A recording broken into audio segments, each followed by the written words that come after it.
funded water and environmental projects. He has served both as an advisor to and as a staff member, I believe, for the United Nations and also for the economic community. Am I right on that? Economic Commission. Economic Commission, right. He has spoken to us before about water, water quality, water scarcity around the world. His particular expertise has been as an advisor on water problems in the Middle East, and you can imagine that only Colorado River water problems could exceed those, I would think. He is going to speak to us today. Oh, by the way, he is a fellow resident of Potomac Ridge, and his lovely wife Elsa. Pick away. And he's an example of how fortunate we are in Lansdowne Woods to have so much resident expertise right here on campus, and it's very lovely to have him to share his thoughts. His topic tonight is a little bit different: plastics. I remember that from the movie. But he is going to be talking about not only those plastics involving polluting our oceans, but plastics are invading our bodies as nanoparticles, and that is something I would not know about, but I'm going to hand the mic over to Dr. Khordagui. You got your own mic. Yeah. Can you hear me? Yes.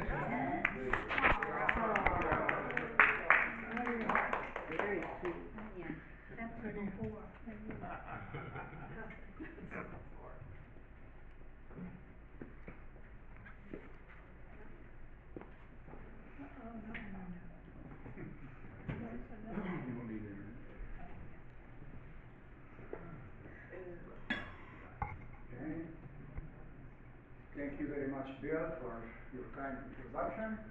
Good evening, ladies and gentlemen. I'm going to talk to you tonight about a very important and, Can I ask, is the mic working? Can you hear him? Yes. Louder. They want it louder. My assistant is here. Assistant will check. It's a very, different journey from crude oil to nanoparticles in our bodies.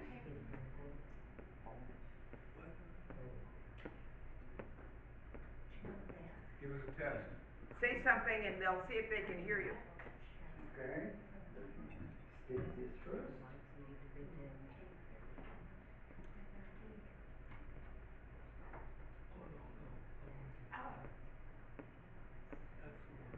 First, I have to make a statement because a lot of this information kind of,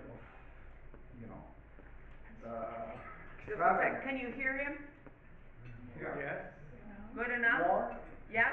Yes. Yes. That's right. Good? Okay. So this presentation is not based on information of unknown sources from Google or Facebook. Sorry. Or Facebook. Okay? Or TikTok, etc. It is based on information derived mainly from scientific data, published in internationally free journals, and publications from reputable institutions. Some of the data are really alarming and surprising also. How do we manufacture plastic? Very simply, it comes from oil, okay? And what we do, we purify natural gas. We have the ethane, propane, butane. Through fractionation, we separate between different fractions in crude oil or natural gas. So we have like methane, ethane, propane, octane, hexane, and so on and so forth, at different level of the fractionation power. So we take like ethane or propane, we do some steam cracking, emitting CO2 and water, and we end up with ethylene. Ethane is C2H6, ethylene is C2H4. Don't mind. These are monomers. One particle, not particle, but molecule by itself. Now, if we link it together with a number of molecules together, we end up with a string. This is called polymerization. And we have polyethylene, polypropane, polyvinyl. This when we link these molecules together and we end up with plastic. This is plastic. Who are the biggest global plastic producers? We have 5 of them. The market share of ExxonMobil is almost $500 billion. LG Chemical from South Korea, Total de France, market share about less than 200. Sinopec, China, and then the last one is SABIC. The reason why I have it, in capital or in bold, because you're going to meet them again in the presentation. Plastic production set to triple by the year 2060. So after World War II, we were almost near zero production, and then it increased, dramatically. By the year 2020, we produced 450 million tons. We project by 2060, we're going to produce 2 billion tons. Can you imagine? Billion, B. Now, our problem with plastic, it doesn't degrade, it doesn't go away. It is cumulative. It stays for almost forever in the environment. So the production of the year 2020 will be added to 2021, to 2022, and so on and so forth. As we speak, it has been estimated that the environment has more than 9 billion metric tons already accumulated in the environment. 9 billion tons. Who are the top countries with plastic generation? First one, China. That's 2015 World Bank. I couldn't find, more recent. But around 60 million tons, followed by the United States, and so on. But when it comes to per capita plastic, you find it reverse. United States comes first, and China comes at the end. United States is, the per capita use generation is about 135 kilograms per year. Okay? That's almost 300 pounds per person per year. Okay? So for a family of 4 people, that are generating more than 3 pounds every day. I'm not talking here about, plastic bags in your trash can, or no, the total, production of or waste of plastic. The world uses some 500 billion plastic bags a year. This is a very conservative number. I have seen up to 1 trillion estimates. Americans use average 365 plastic bags per person per year. So like 1 plastic bag per day. The Danishes use an average of 4 plastic bags per person per day. Wow. Who are the world's worst offenders for plastic pollution? Coca-Cola comes at top. Pepsi-Cola, Nestle from Switzerland, Danone from France, Procter & Gamble, United States, Unilever, England, that's what, Palmolive and Colgate, and Mars at the end. These are the worst offenders. Countries polluting the ocean the most. China at the top. United States at the bottom. I don't know what Egypt doing here. Most likely the ocean pollution is because it has the Suez Canal, hundreds of ships going through, and a lot of waste coming out of these ships.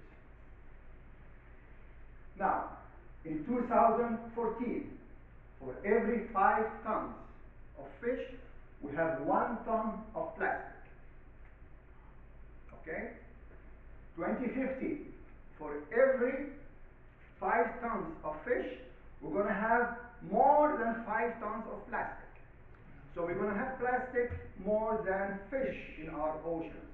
That's by the year 2050.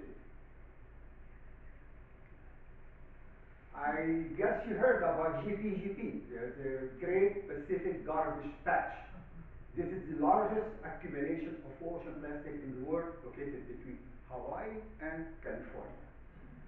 The area covered is 1.6 million kilometers square, and it's about twice the size of Texas, and it contains an estimated of 1.8 trillion pieces of plastic. This is my first encounter with plastic. It was in the United Arab Emirates. It was a research that was published in the Journal of Environmental Pollution. I think it's direct, Science Direct. It was Elsevier. I did this work myself and Dr. Abu Glad, who was the director of the Aqaba Research Center on the Red Sea. And we tried to see what the potential impact of plastic on the southern beaches of the Arabian Gulf and the western beaches of the Gulf of Oman. Now, can you see Arabian Gulf? But here, it's Persian Gulf. And we had a lot of debate between, my institutions and the editor-in-chief about the name of this water body, and we settled that we can keep the title, but the map has to follow what the United Nations official map is. This is the area of the study. This is the United Arab Emirates. Here is Dubai. This is Abu Dhabi. And this is the area also on the part of the Gulf of Oman. This is Oman. This is Oman. And this little thing is Oman again. So we used to drive and it says, welcome to Oman. 2 minutes later, welcome to the UAE.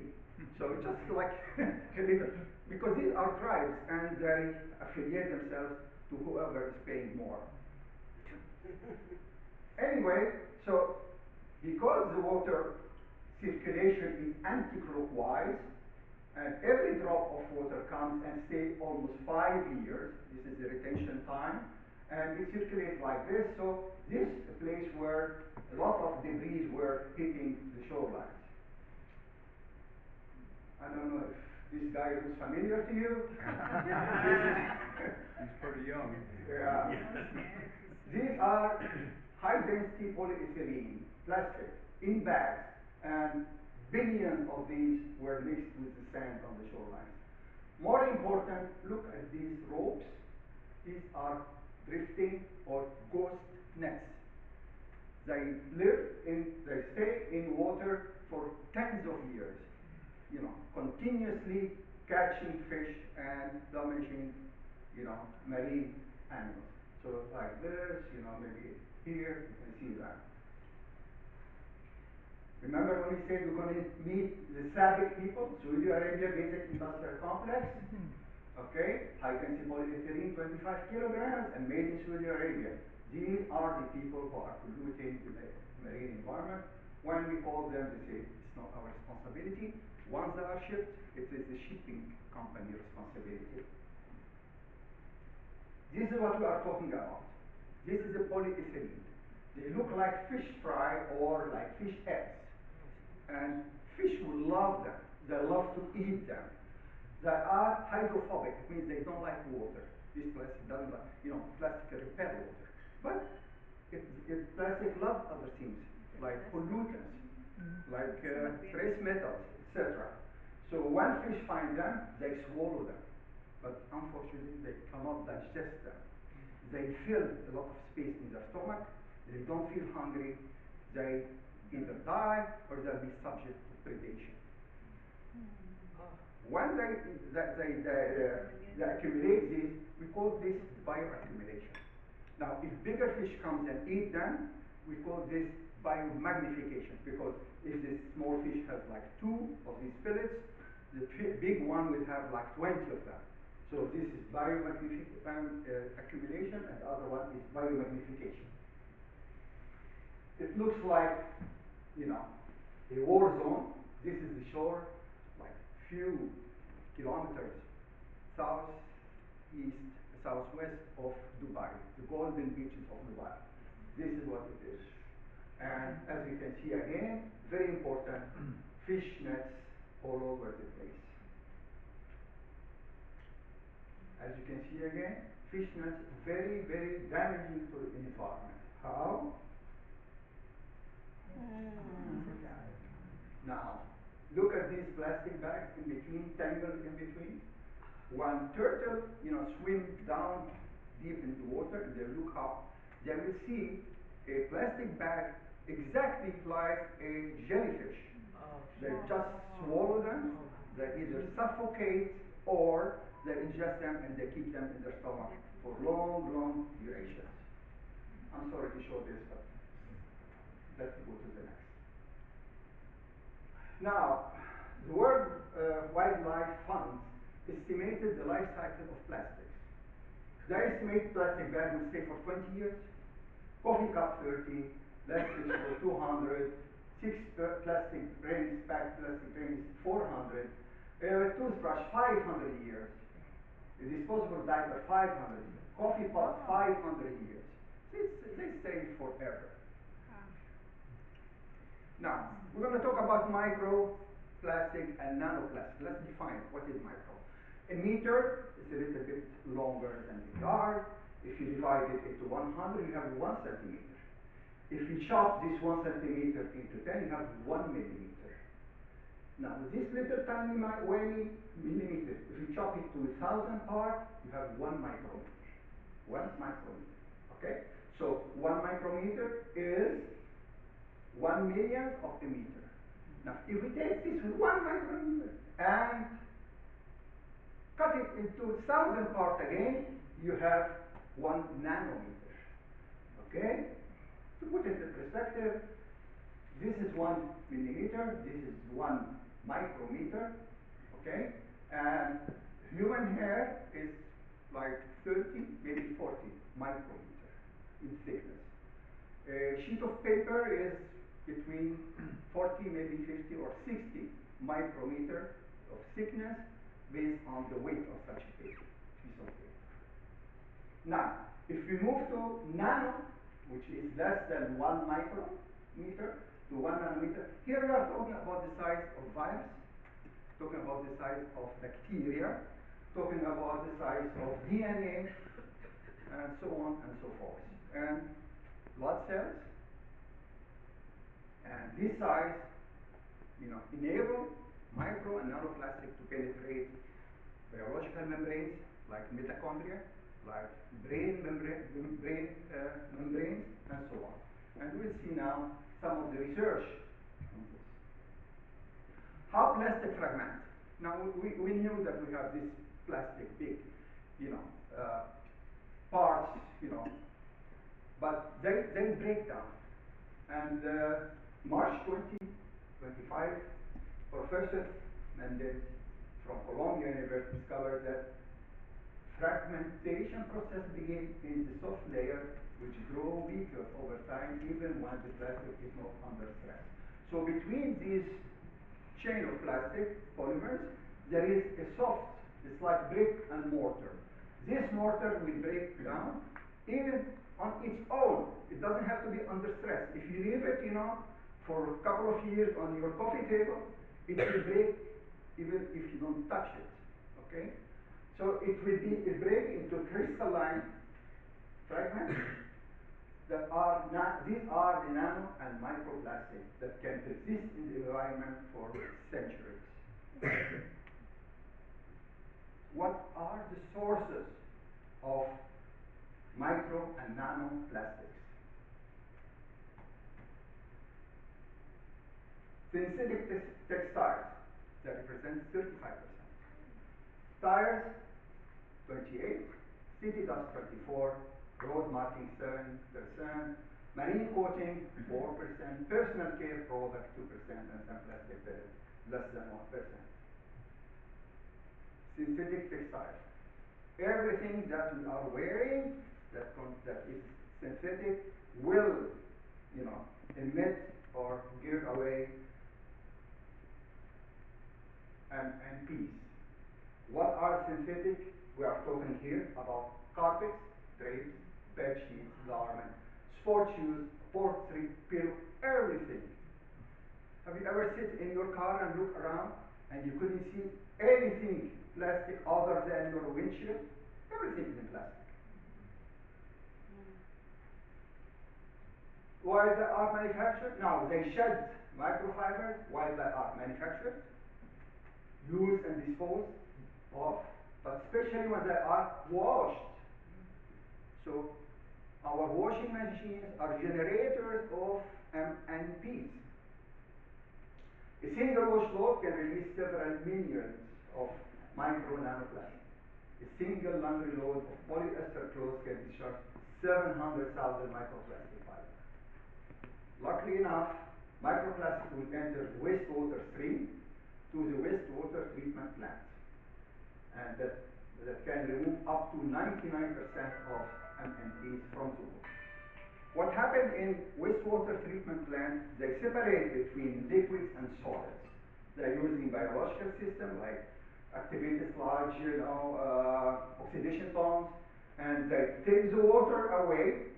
It goes through further treatment. They reuse this water in agriculture, and then the sludge, okay, they take it, they thicken it, they take it for digestion, and then they dry it on drying beds. And what they do after that, they sell it to farmers, including the 99% plastic. So it will be blown by air, and because of their small size, they can penetrate roots of all kinds of plants. So, as you can see,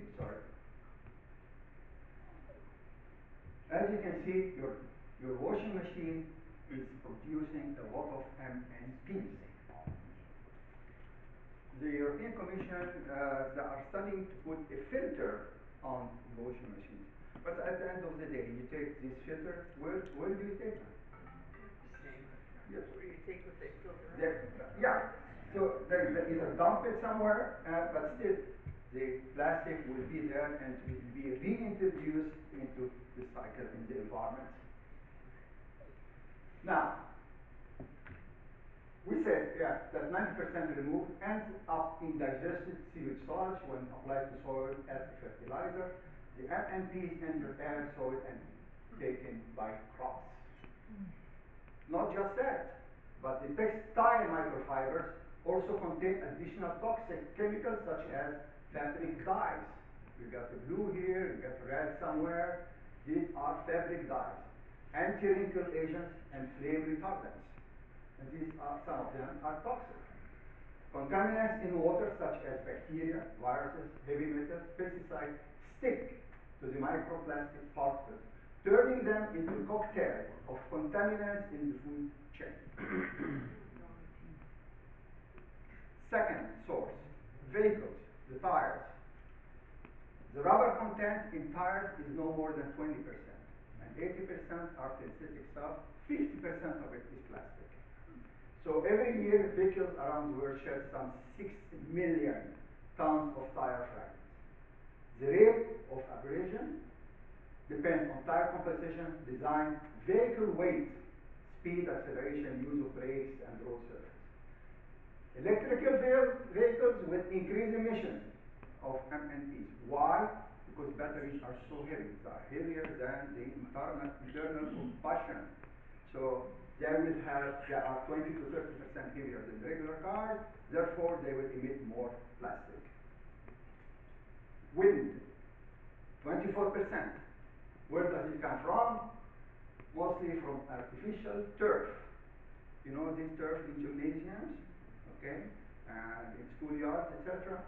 Artificial grass, building paints. Most of the paints has plastic in it. Industrial abrasives, they constitute the largest source of MNPs in city dust. Number 4, road marking. Hot melt paints consist of 12 to 25% polymer binders, which contribute to MNPs. So all of these signs on the roads, they are emitting. Marine coating, the hull of marine vessels, when they coat them with polymer, like polyurethane, epoxy coating, vinyl. They do that for 2 reasons. to reduce the bioaccumulation or of marine organisms. They call it biofouling. So you'll find barnacles, crustaceans, algae, and this will resist the motion of the vessel, consuming much more fuel. Okay, and also it reduces the what we call it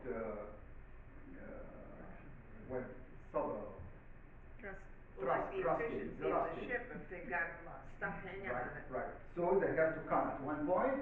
They have to, after the weather, they have to scrap it, sand it, and dispose it. And of course, this includes MNPs. Personal care products and cosmetics for ladies, 2%. I don't know what is exfoliant. Okay, stop doing this. Yeah, get rid of our wrinkles. Okay, so that's 2%. Plastic pellets, we talked about those earlier. Now, what are the routes of exposures to micro and nanoplastics? We are sitting here. Aquatic environment in the has microplastic. Fish will eat them, and we'll eat fish. Cosmetics by contact. Fruit and vegetables, we learned that they have microplastic because of the fertilizer. Salt has some microplastic in drinking water and then from the air, and we're just receiving from all directions MNPs. Human intake, please get ready. Good stuff. Estimation of the total mass on ingested MNP particles correspond to 50 bags per year. This Day et al. Is published in Science Total Environment. Or 1 credit card per week. That's 0.6 pounds per year. So in 10 years, we swallowed 6 pounds of plastic in 10 years. In drinking water, using stimulated Raman scattering. This is a new technology that was discovered a few years ago. We always thought that a bottle of water contains from 2,000 to 3,000 parts of microplastic. Now that we can measure nanoplastic using this technology, Columbia and Rutgers University found that each one of these bottles contained 240,000 defective plastic fragments. Okay? This is 90% more than what we thought earlier. These results were published in the Proceedings of National Academy of Science, United States National Academy of Science. So these are, like credit figures. In food, 60% of fish examined globally contain microplastics. MNPs get into fruits, vegetables through uptake from contaminated soil. At the University of Toronto, in Canada, they found microplastic particles in 88% of protein food tested from 16 different protein types destined for the United States. This includes seafood, pork, beef, chicken, tofu. They concluded that humans are likely eating microplastic no matter the source of protein. This study was done in Italy. Carrots showed the highest concentration of MNPs, which estimates reaching up to almost 250,000 of particles per gram. So for a baby carrot, which is like 4 or 5 grams, we are talking about maybe over 1 million particles in one baby carrot. Lettuce featured lowest contamination level with MNP counts as low as 52,000. Other vegetables like broccoli, potato, etc., they also contain apples. It is estimated that every day adults may consume up to 500,000 almost of MNPs through apples alone. Sea salt, 94% of salt produced product worldwide contains MNPs. Study found that 90% of table salt brands sampled globally had MNPs. Did you know some tea bag release microplastic in your drink? Okay? So one tea bag will introduce 11.6 billion, because we are talking about almost molecular level, very tiny, you know, particles of microplastic into a single cup. This work was done by Universitat Autonoma de Barcelona. It was January 2025. Okay, tea bag around 11 billion per cup. Most chewing gums is essentially plastic. We thought so. Yeah. The American Chemical Society on the 5th of March 25, just a few days ago, suggests that a single piece of chewing gum could introduce as many as 3,000 mNT particles in the saliva ready for ingestion. What else? In the air, we are inhaling up to 16.2 bits of toxic MNTs every hour. Effect on human health. Unfortunately, the accurate assessment of health impact on human exposure to MNTs remains a serious scientific challenge. But we already know that. We know that MNTs kill human cells and cause bowel inflammation and reduction of fertility of mice. MNTs can carry viruses, bacteria, and other hazardous chemicals. And the ingestion is linked to chronic health conditions, including cardiovascular disease, chronic inflammation, uncontrolled cell growth, dementia, and more. We know also that MNTs contain plasticizers. Remember that during the we add plasticizers to have different kinds of plastic with different characteristics. And we add phthalates and bisphenol. And the rector of New York University Center for Environmental Hazard, Professor Leonardo Trascendi, in April 2025, found in consumer products, phthalate found in consumer products, you know, plastic things, may have contributed to more than 10% of all global mortality from heart disease in 2018 among humans aged between 55 and 64. So for this group, 55 to 64, in 2008, he is contributing that 10% of these people who die from heart disease is caused by phthalates. The American Heart Association in April 23 announced that tiny plastic particles are found in artery clogging plaque in the neck. That's an important slide.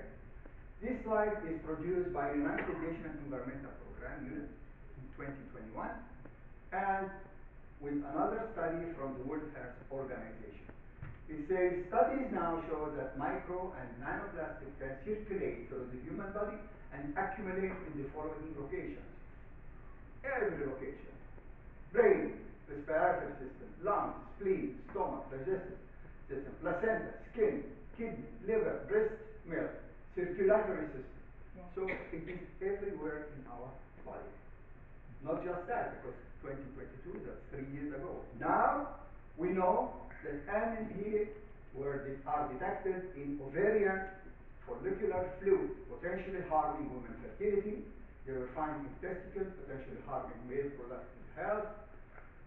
Found in human sperm, potentially causing lower sperm concentration, motility, and shape. And they can impact skin health by causing irritation, inflammation, disruption, and skin fatigue. That's a very interesting study that I found in the Journal of Nature Medicine. That was in February 2025. That was done at the University of Mexico on human tissues derived from autopsies, done between 97 and 24 to determine the amount of MNTs in the brain, liver, and kidney of the deceased person. They found that brains has more plastic than other organs. What did they find? It's not complicated. I will simplify it. This is the concentration of microplastic in microgram per gram of the organ. This is logarithmic scale. This is the liver, 2016 and 2024. And you can see that people who died in 2016 had lower level on the average than the people who lived until 2024. Kidney, there wasn't too much of a difference. Brain also was higher. What I did, I extrapolated the level detected in the brain in 2024. This is arithmetic, so it's 1,000, 2,000, 4,000, and 100. 4,100 microgram per gram of brain. This is equivalent to 4.1 milligram, right? Right? But our brain is more than 1 gram, unless you have a different opinion. So it's on the average, it's 1,400. It's between 1,300 and 1,500. So I took the average of 1,400 gram. So if I multiply this number by the 1,400 gram, our brain contains almost 6 grams. So in each one of us, we have around 6 milligrams of plastic in our brains as we speak. Okay? Now, that's equivalent credit card is 5 grams. Is this causing dementia? It was discussed, but it was not confirmed. Yes, there is a correlation between plastic and level and dementia, but they couldn't identify exactly what happened. Is plastic cause dementia? Or because of dementia, the brain was allowed to bring more microplastic. So this question was not settled yet. Now, if you sum up, if you add up, all the plastic, in the body, I bet you will find that we have maybe 15 or 20 milligrams of plastic. How can minimize MNPs at home with my assessed feasibility percent? First thing, don't heat food in plastic containers. We can do that by 80%. Sometimes you are lazy, sometimes you are in a hurry, but we can do that. Ditch the plastic water bottles. I don't know if you can do that. I can't imagine people, jogging, holding glass bottle of water, okay, or carrying a case of glass bottle of water from Costco. Minimize synthetic fiber in your life. I put it at 0%. It means you have to use 100% linen, 100% cotton, 100% wool. You have to get rid of your carpets, of your drapes, of your, upholstery, everything, okay, in order to have 0 synthetic fiber. Or, if you are rich like Elon Musk or Bill Gates, these are your options. Avoid food with plastic packaging and wrapping. I put this at 10%. Unless you know a grocery store where they have food that is not wrapped in plastic. Now we can say that boiling water eliminates over 90% of MNPs. How this happens? Does it evaporate? No, it doesn't. What happened, as you learned from elementary school chemistry, that water has calcium and magnesium at certain level. If it's high, we call it hard water, and we soften it. Okay? But usually you have a moderate level of calcium and magnesium. When we boil the water, calcium bicarbonate, which is soluble, will lose CO2 and turn into calcium and magnesium carbonate, which is insoluble. And it will deposit on the sides of the boiler, making a sort of like an eggshell, like a layer. Okay?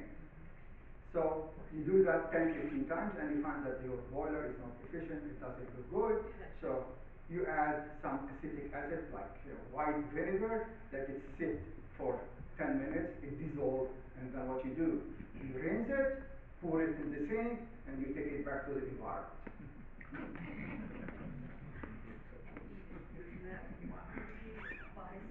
Controlling measures, okay.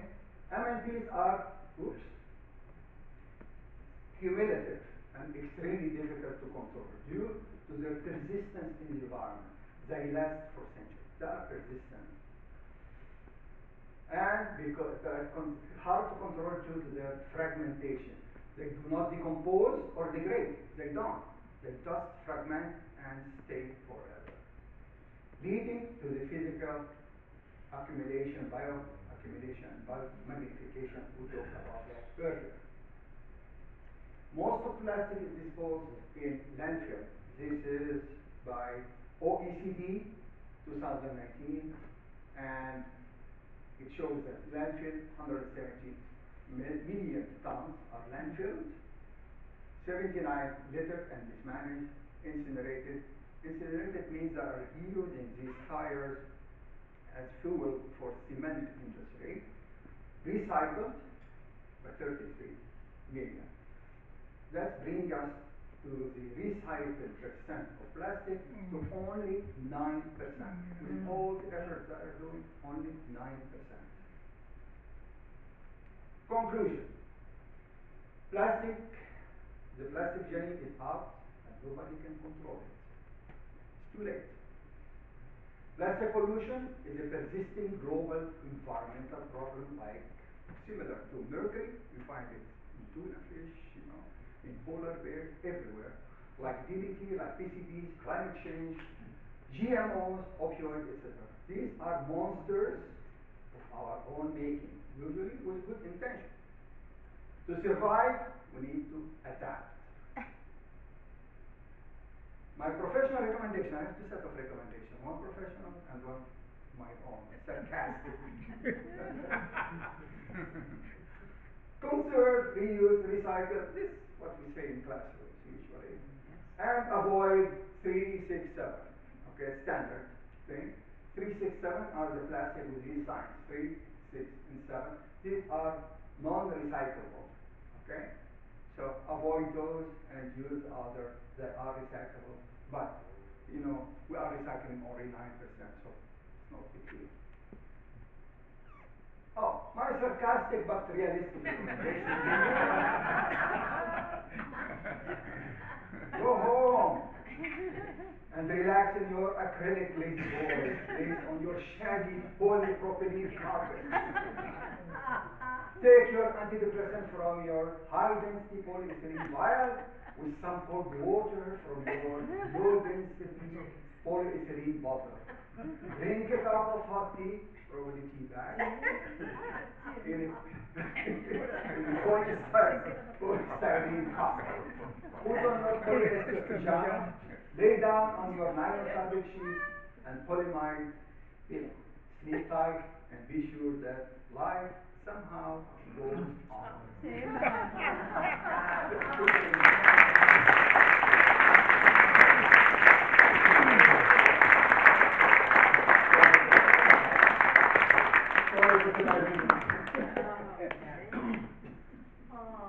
I wasn't depressed when I started. But I had the antidepressants. I told you depressed. And a little plastic. Well, you didn't say anything about water filters along the way, and I had heard that or read recently, I guess, if you use a water filter in the kitchen and filter your water first and then boil it, you can get rid of a fair bit of it. Yeah. But you didn't say anything about water filters. Water filters might help with microplastic, but not with nanoplastic. Okay. Okay? And most of the water filters we have at home, basically they don't remove residues. They remove chemicals like activated carbon. It removes trace microorganic stuff like that. Okay? But usually our water in the faucet is clear. It doesn't need filter to remove debris or turbidity. Okay? So yes, it can reduce a little bit microplastic, which represent maybe less than 10% of the MNPs.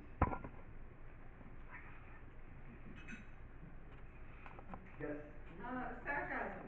So if I have so much plastic in me, then how come I have wrinkles?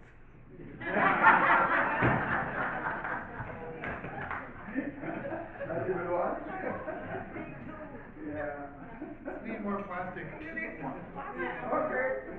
Okay, what about recycling? I know we recycle, then more plastic products are created from what we recycle. Is that the way to think about it? Would that necessarily reduce the amount of plastic being produced anyway? Yeah, by a little bit, because what you are recycling is only 9% of the total, okay? Of the total. And after you are using it, you are disposing it the regular way, okay? So it doesn't go out of this cycle. It doesn't go, even though you are recycling, you are reducing the consumption a little bit, but it goes back to the environmental cycle. Yes. So Hosny, you said in there something along the lines of 10% of heart disease and 10% of dementia and some other things were sort of caused by this plastic. How did they figure that out? I mean, everybody in the world uses plastic, so how did they do an analysis on that to figure that out? This is the reason I say it's very, very complicated. There is a challenge to establish direct causality. Okay, you cannot establish direct causality because it's a multifactorial. So many factors, included. But they try to neutralize a little bit of these factors, and you will find most of these systems may increase. Okay, the word may is all over the place. Okay? They know that these are damaging, but they cannot confirm. Like the case of dementia, when you have, they don't know if plastic is causing dementia or dementia is increasing the accumulation of plastic in the brain.